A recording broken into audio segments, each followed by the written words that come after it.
When Tyson sought revenge for his idol. Hit that sub if you like them boxing vids. Let's get right into it, man. There's no one in the world today could beat me. Welcome And back to woman. the Big Fight Recap here on BLTV Classic. There comes a time in every great boxer's career when they have to beat the man who beat the man. And while Larry Holmes wasn't technically the lineal champion in 1988, in the eyes of boxing fans, he was the must-have name for any heavyweight resume for a fighter to truly claim flag-bearer status in the heavyweight division. As documented in our previous videos in the series, Tyson had fought an array of technically renowned boxers during his reign as champion. However, their skill sets were primarily imitations and paled in comparison to the legendary arsenal the long-reigning king Larry Holmes brought to the table. Larry Holmes will kill you. Literally kill you if you let him. It was arguably the most important fight of prime Mike Tyson's career, and time has remembered it as one of the most significant fights in heavyweight history. The night Tyson sought revenge for his boxing idol. Let's take a look.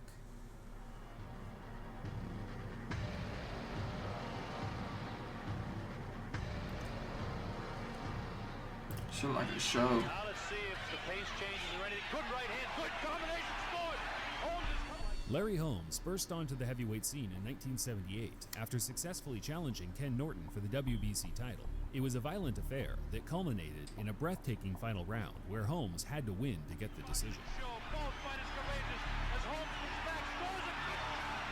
He's got under trouble. Larry Holmes was a relatively this unknown shit. quantity by the time he became champion, having only shared the ring with one notable name in Ernie Shavers. But behind the scenes, his reputation was infamous, particularly among the heavyweight elites, as the likeness of Larry's style to Ali's made for perfect sparring for top guys like Ernie Shavers and Joe Frazier, as they prepared to take on the king of the heavyweight division. You're going to see two heavyweight champions fighting. One is the phony and one is the real one.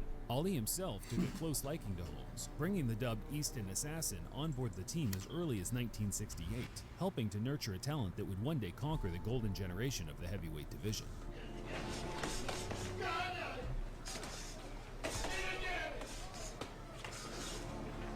After capturing the title from Norton, Holmes wiped the floor with the rest of the Ali be 1970s looking dwindling goaty contenders, where a in the certain ring. Michael Gerard Tyson paid close attention while serving time in a youth correctional facility. I want Larry Holmes to get in the ring and prove to the world that he's the reigning heavyweight champion that he say he is. With a multitude of talented young fighters on the rise in the early 80s, Holmes had his work cut out for him as he led the charge as the new face of the division. However, one man for the previous generation wasn't quite Looked like a prepared to loaded allow a new ass crop to heavyweight. blossom without getting wet. And I'm coming back because I'm going to be the champ 4 times. I promise you, it'll be a miracle. Holmes will be no contest. As much as the boxing public wanted to believe that Ali still possessed the smoke required to deal with yet another monster in the heavyweight division, it was clear that this time his chances were slim to none. Ali had been out of the ring for 2 years, and his health was in disarray. He might have overcome the odds to beat Liston and Foreman in the past, but at this stage in his career, it was difficult to see any route to victory against what was now a prime Larry Holmes. Ali has been your idol. Will you take it easy on him? My thing is to go out there and knock him out, to hurt this man, not to take it easy on him. That is not my job. Get the idea that Muhammad Ali might explode at any time too. At the end of the day, this is the hurt business. There's no place for anything other than a rather him than me attitude. And Holmes stayed true to his word of putting friendships aside as he became the first and only person to defeat Muhammad Ali inside the distance. That's it. They stopped the fight at TKO. Ali took a hellacious one-sided beating. It was a tough watch for all involved, but it struck an even deeper chord with a young boxer from Brooklyn whose trainer had a close personal relationship with the surmounted former icon of the ring. Well, you know, my adopted father and my mentor, Customado, is very close with Ali, and their birthday's on the same day, January 17th, and every day they call each other to talk crap, and when they call him, I'm on the other phone, putting I'm listening to the conversation. He would never let me talk to him, so I sneak and hang on the phone, because he didn't hear too well, so he couldn't hear me getting on the phone, I would hear him talking. And so I talked to Ali, and Ali had just lost to Larry Holmes that night. Yeah. The next morning, they were talking on the phone, and Cuss was mad that they lost, and And then after all of a sudden, he said, hold it, I got a 14-year-old kid, black kid here, he's gonna be champ of the world. Tell him to listen to me, okay? Tell him to listen to me. He said, okay. But I'm crying while he's saying it. When I get big, I'm gonna get him for you. When I get big, not when I'm a champion, when I'm a top fighter, when I get big, because I'm only 14. But then when I get big, and I'm saying, I'll get him when I get big, I'm gonna get him for you. There are a lot of misconceptions about who Mike Tyson truly idolized as a young boxer coming up. You hear a lot about Jack Dempsey and Roberto Duran, but the truth is Muhammad Ali meant the world to him. He admired his skills, bravado, and most importantly, his courage.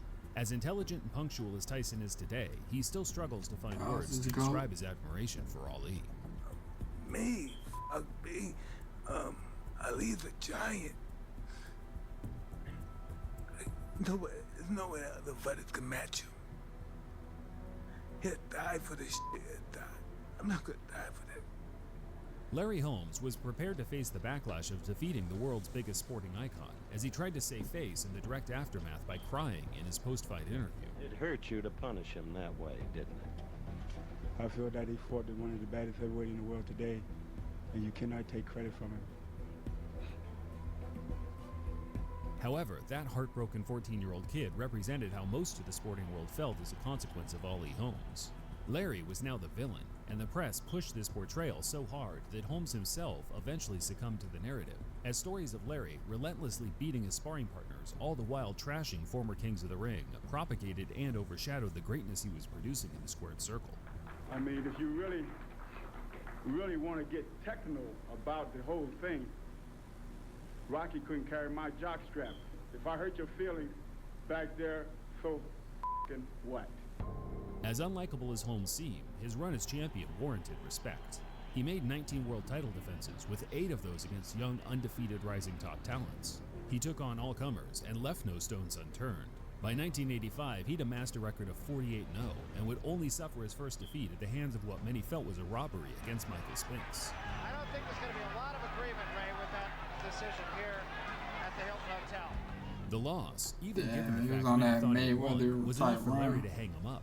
He felt he'd achieved everything possible and did it all without getting the plaudits he deserved from the media and fans. However, there was one more name, one last undefeated fighter, that, if he could best, would surely change the public's perception. People are saying, Larry Holmes, why?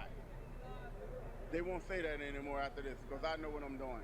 If they want to make him out of a beast that he's claimed to be, he's going to be in there with a beast. I'm an experienced professional fighter. I am no kid. I do not play. I'm going to knock this guy out. Damn, so he was really 14 and he told Ali, I'm gonna get back for you when I'm older. And now he got the fight. That's The crazy. real issue here is That's some how real Larry movie Holmes shit. is going to deal with this force of nature. And How old is he? He like 18 Larry right here or Holmes some returned shit? from 18-year hiatus Bro, on January 19? 2nd, 1988, to challenge Mike Tyson for the undisputed heavyweight He's a championship. joker.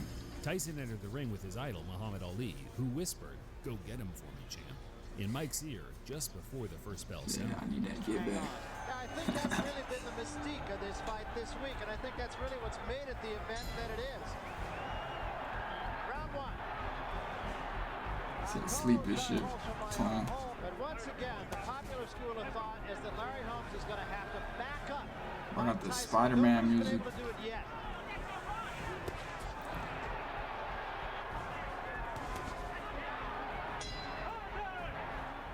The first round was a cagey feel-out affair, with Holmes, as Larry Merchant put it, being the landmark that avoided the wrecking ball.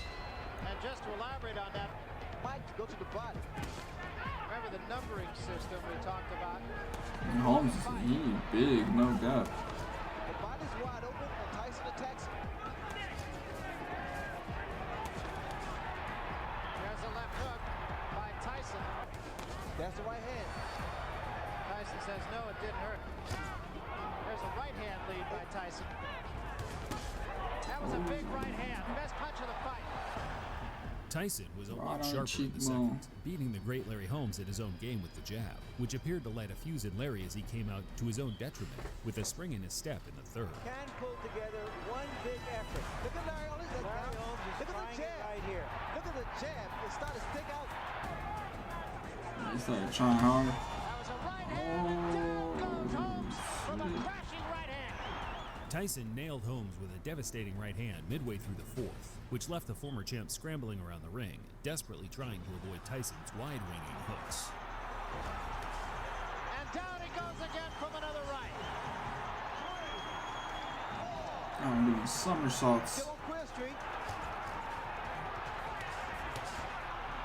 Oh, he's not missing.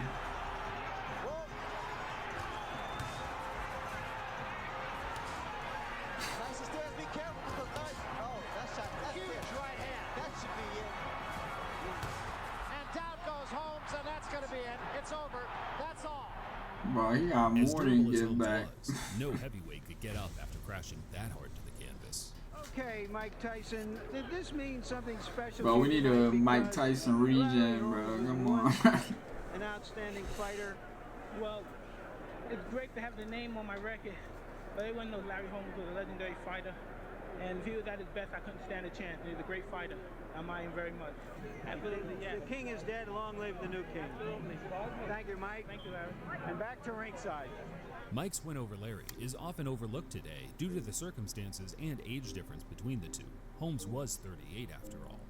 Yet, as Holmes would go on to prove, age is just a number when you have elite boxing skills to fall back on. Good right hand from Larry Holmes. Catches a jab moving out of there. Another right from Holmes. In February 1992, 4 years after the Tyson fight, Holmes added yet another undefeated prospect to his resume in merciless Ray Mercer.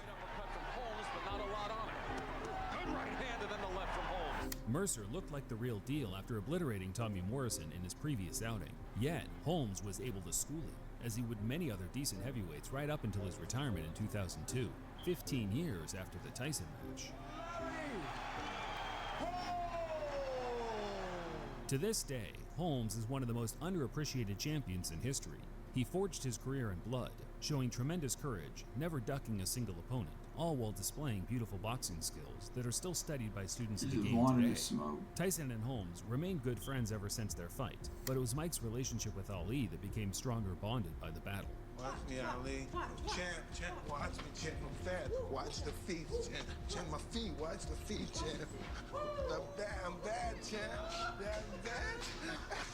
The two met annually to discuss all things life, right up until Ali's death in 2016. Who would have won if you fought this man in your prime?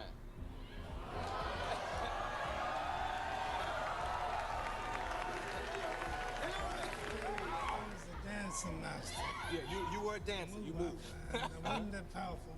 I was so fast. Uh-huh. If he hit me. For someone with the hard-earned ego of Ali to admit that he could have lost to Tyson, it shows just how much respect that these two legends had for each other. What would you say, Mike? Nah, that would be a crazy fight. I don't mean I'm vain. I know I'm great, but can I tell you something? In this situation, every head must bow, every tongue must confess. This is the greatest of all time.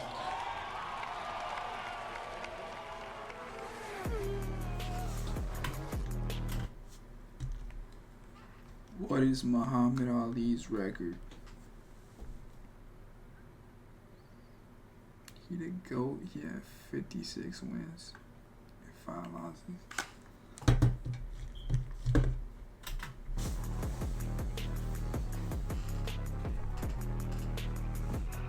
WVID, man.